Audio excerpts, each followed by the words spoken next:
এখন যদি তারা বাজার করতে বাজারে যায়, স্কুলে যায়, বাচ্চাদেরকে নিয়ে রাস্তাঘাটে চলাফেরা করতে পারে, তাহলে ভোট দিতে পারবে না কেন?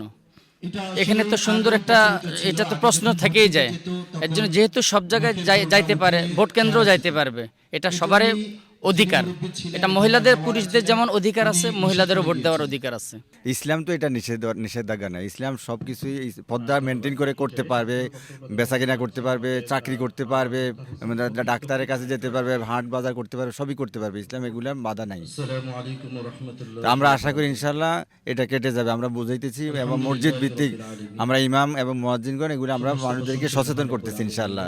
ভোটদানের অধিকার পুরুষ নারী সকলেরই আছে। দুর্ভাগ্যজনকভাবে দীর্ঘ কয়েক যুগ আমাদের এই ইউনিয়নে নারীরা ভোটাধিকার থেকে বঞ্চিত। এটা মোটেই সঠিক সিদ্ধান্ত নয়।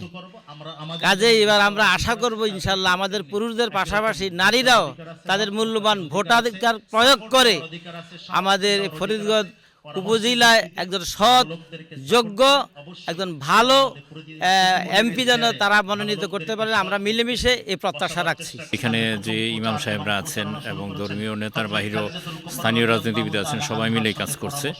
অতীতের ইতিহাস যেটা ছিল সেটা এবার ভাঙবে বলবো না, আমি অতীতের ইতিহাসকে জয় করবো এই কারণেই, তারা সবাই কিন্তু সচেতন, শিক্ষিত মানুষ, তাদের মধ্যে নিজস্ব বোধ শক্তি অনেক প্রকট এখন। কাজে আগের যত কল্পনা জল্পনা ছিল এবার হার মানবে ইনশাল্লাহ, এটা আমরা আশাবাদী। সেই কারণে বারবার আসছি, বারবার কথা বলছি, মানুষকে বোঝাচ্ছি, একটা পজিটিভ মেসেজ আমরা আশাবাদী।